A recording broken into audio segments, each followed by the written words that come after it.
जंगल में एक समय की बात है जहां बहुत सारे जानवर रहते थे। उनमें से एक कुत्ता, एक खरगोश, एक हाथी, एक चीता, एक बिल्ली और एक बंदर थे। ये सभी जानवर एक दूसरे के अच्छे दोस्त थे।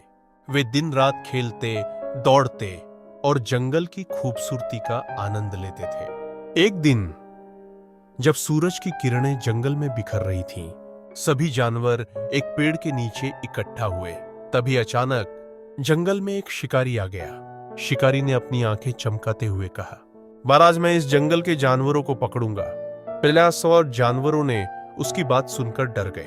कुत्ता भौंका, हमें यहां से भागना चाहिए। पेरा और खरगोश ने कहा, पर लेकिन हम कहां जाएंगे? पलानिया हाथी ने अपने विशाल शरीर को आगे बढ़ाते हुए कहा, 12 में एक योजना बनाते हैं। परान चीता, जो तेज दौड़ने में माहिर था, बोला, बस हम कि मैं शिकारी को भटकाने की कोशिश करूंगा। प्यारा बिल्ली ने अपनी चालाकी से कहा, पा तो मैं पेड़ों में छिपकर उसकी नजरें चुराऊंगी। पहला बंदर ने कहा, और मैं ऊंचाई से देखूंगा कि शिकारी कहां है। पहला पसर सभी जानवरों ने मिलकर अपनी अपनी भूमिकाएं तय की और योजना पर काम करने लगे।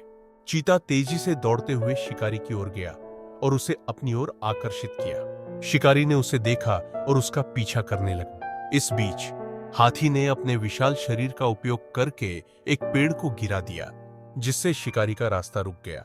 बिल्ली ने चुपचाप पेड़ की शाखाओं पर चढ़कर शिकारी को देख रही थी, जबकि खरगोश और बंदर ने एक दूसरे का हाथ पकड़कर सुरक्षित स्थान पर पहुंचने की कोशिश की। आखिरकार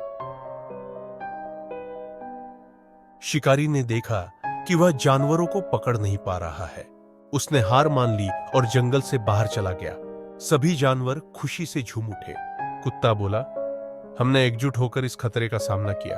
बुलाया जंगल में फिर से शांति लौट आई और जानवरों ने एक दूसरे के साथ अपनी दोस्ती को और भी मजबूत किया। उन्होंने सीखा कि एकता में ही शक्ति है और जब वे मिलकर काम करते हैं तो कोई भी शिकारी उन्हें हरा नहीं सकता।